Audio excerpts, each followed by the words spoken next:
Welcome back to the Cross Connection, and it's that time again, time to make it make sense.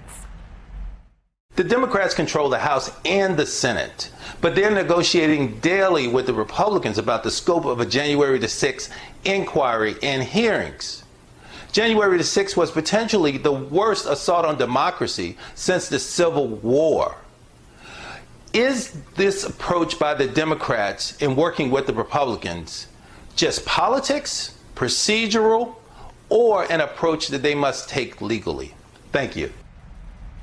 All right, Mike, thanks for that question. And it's been 4 months, and our democracy, as you know, is still reeling from the attack on the Capitol. And look, the danger remains. Capitol Police say threats against lawmakers have doubled since last year, showing how important it is that we get to the bottom of how that insurrection happened.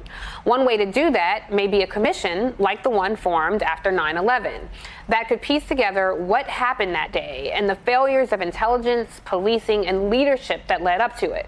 And just to remind everyone what we're talking about, hundreds of deplorables bearing Trump flags and Confederate flags marched down Pennsylvania Avenue at the direction of the former president, even getting cheered on by some sitting members of Congress before bum-rushing an overwhelmed and underprepared Capitol Police force to scale walls, smash windows and doors, all just to get inside the Capitol.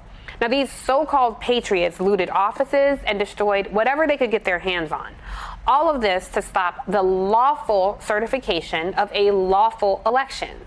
Now, look, Mike, I know you know this, but I think it's important that we remember what happened, because most Republicans are trying to whitewash what happened that day, come through with the receipts. Whether it's Josh Hawley claiming to the people that he signaled that they were just peaceful demonstrators, right? Or Kevin McCarthy going from condemning the attack to ousting Liz Cheney from leadership for insisting Donald Trump be held accountable for his role in it all. And that's exactly why we need a 9/11 style commission to figure out exactly how this could happen to the seat of American government and to make sure we never forget. But even though lawmakers from both parties have called for such a commission, it seems nearly impossible at this point. You're right, Mike. The Democrats have been negotiating with Republicans on the commission. Speaker Pelosi even conceded to demands that members be evenly split. So the same number of Republicans as Democrats. The reason that she's even negotiating comes down to the goal of the commission to tell the story of the insurrection, the gold standard that will be accepted as credible by everybody.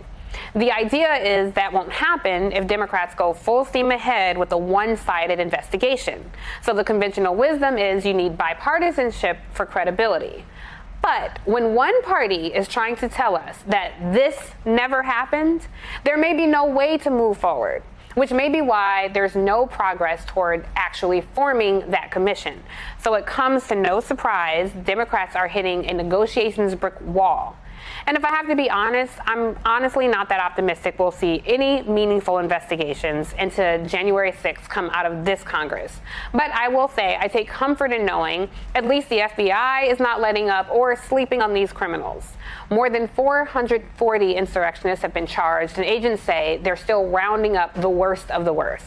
So whatever happens, Mike, in this mess of a Congress, there will be some accountability for a few of the folks who attacked the Capitol. And folks at home, if you've got a question about politics or policy that you're not getting answered anywhere else, that's why I'm here. So send us a short video question with what you want to know. You can send that to crossconnection@nbcuni.com. And please, you guys, make sure it is a video. We want to see your beautiful faces, and I want to share the screen with you. And don't forget to tell us your name, where you're from, and keep it all to 60 seconds or less. And together, we will at least try to make it make sense. Hey, thanks for watching our YouTube channel. You should know that you can follow today's top stories and breaking news and catch up on your favorite MSNBC shows all in one place. Download the NBC News app today.